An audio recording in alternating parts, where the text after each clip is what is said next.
Bonjour, je me présente, je suis Christophe Martin, je suis directeur des études de l'ESEP, une école d'ingénieurs en sécurité, environnement et prévention qui forme donc des ingénieurs hygiène, sécurité, environnement. Je suis docteur de l'école des mines de Paris en sciences et génie des activités à risque et chercheur associé au centre de recherche sur les risques et les crises.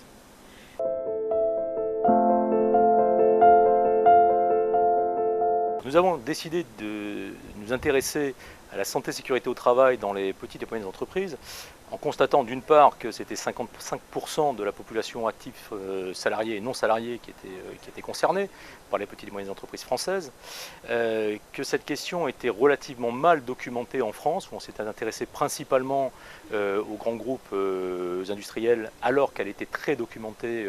dans les milieux anglo-saxons, et que ces petites et moyennes entreprises étaient particulièrement vulnérables aux risques santé sécurité au travail, puisqu'elles présentaient une suraccidentabilité, principalement celle entre 10 et 49 salariés.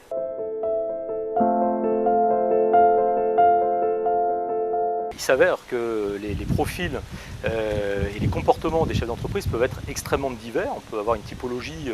d'un chef d'entreprise qui ne recherche que le profit et qui fait passer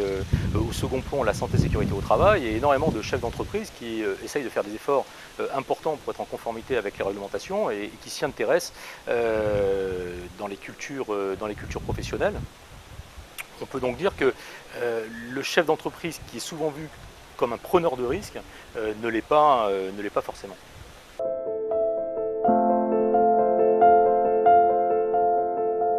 La difficulté pour mettre en place de la santé et sécurité au travail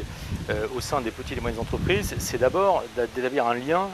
avec le dirigeant et de faire en sorte que le dirigeant soit au courant, soit à même d'appréhender son environnement réglementaire. Donc pour ça, il faut passer par des acteurs relais, des acteurs neutres, dans lesquels les chefs d'entreprise ont confiance et qui nous permettent de travailler sur des appropriations croisées.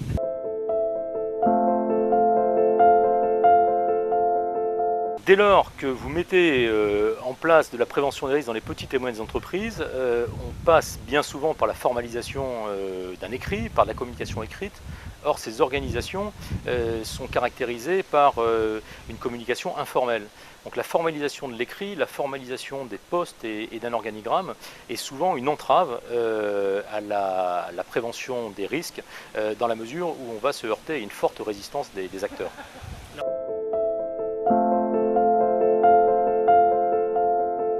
Il est vrai que les petites et moyennes entreprises ont des contraintes de fonctionnement différentes des grandes entreprises. Une petite entreprise n'est pas une petite grande entreprise, donc le changement d'échelle change totalement les caractéristiques de l'organisation. Si on veut à terme élever durablement la prévention des risques dans ces organisations, il faut prendre en compte les cultures des acteurs et les cultures professionnelles, et être capable de rentrer par des approches combinées, à savoir des approches réglementaires et des approches au travers des cultures des acteurs. C'est le travail de recherche dans lequel s'est lancé le Centre de recherche sur les risques et les crises depuis maintenant près de 10 ans. Donc nous avons évolué en documentant en profondeur